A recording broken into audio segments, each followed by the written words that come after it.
भारत में एक ऐसा मंदिर है जहां भगवान शिव के शिवलिंगों का अभिषेक कोई पुजारी नहीं बल्कि स्वयं समुद्र की लहरें करती हैं।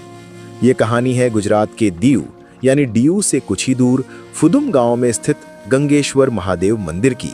एक ऐसा पवित्र स्थान जहां इतिहास और प्रकृति दोनों ने मिलकर महादेव की आराधना की है। महाभारत के वनवास की अनकही गाथा। ये बात उस समय की है जब पांडव अपने वनवास और अज्ञातवास के कठिन काल से गुजर रहे थे। अपनी लंबी यात्रा के दौरान जब वे दीव के इस शांत समुद्र तट पर पहुंचे तो उन्होंने महसूस किया कि उनका मन अशांत है। उनकी शक्ति और शांति का स्रोत भगवान शिव की पूजा यात्रा के कारण बाधित हो रही थी। तब धर्मराज युधिष्ठिर ने निर्णय लिया कि उन्हें यहीं पर महादेव की स्थापना करनी चाहिए ताकि वे अपनी दैनिक पूजा अर्चना जारी रख सके। लेकिन शिवलिंग कहां से लाएं?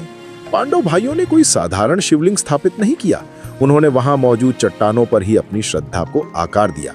ये माना जाता है कि पांचों पांडवों ने अपने अपने शारीरिक आकार यानी व्यक्तिगत कद काठी के अनुसार 5 अलग अलग शिवलिंगों को चट्टानों पर उकेर कर स्थापित किया।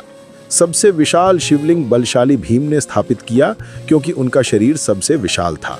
बाकी शिवलिंग क्रमशः अर्जुन, युधिष्ठिर, नकुल और सहदेव द्वारा स्थापित किए गए, जो आकार में बड़े से छोटे होते चले जाते हैं। इस प्रकार एक ही स्थान पर चट्टानों के बीच 5 शिवलिंग एक साथ स्थापित हुए, जिन्होंने इस मंदिर को पंच शिवलिंग का नाम दिया। पांडवों के जाने के बाद महादेव की पूजा की जिम्मेदारी किसी मनुष्य ने नहीं बल्कि साक्षात प्रकृति ने ले ली।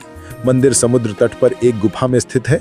जब भी समुद्र में ज्वार आता है यानी हाई टाइड आती है तो उसकी शक्तिशाली लहरें इन शिवलिंगों पर आघात करती हैं और उन्हें अपने जल में डुबो देती हैं। ये दृश्य ऐसा होता है जैसे समुद्र स्वयं अपनी प्रचंड भक्ति से महादेव का जलाभिषेक कर रहा हो, और ये क्रम सदियों से बिना रुके चल रहा है।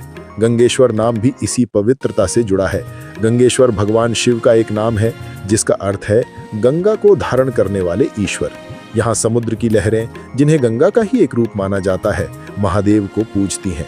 आज भी लाखों श्रद्धालु इस अद्भुत और प्राचीन मंदिर के दर्शन करने आते हैं, जो न केवल पांडवों की आस्था का प्रतीक है बल्कि ये भी दिखाता है कि जब भक्त और भगवान का रिश्ता गहरा होता है तो उनकी पूजा का जिम्मा स्वयं प्रकृति उठा लेती है।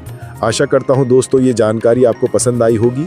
कहानी सुनो स्टोरी ट्रेलर चैनल को सब्सक्राइब करें, वीडियो को लाइक करें। मिलते हैं नेक्स्ट वीडियो में, तब तक के लिए बाय। अपना ख्याल रखिए। धन्यवाद।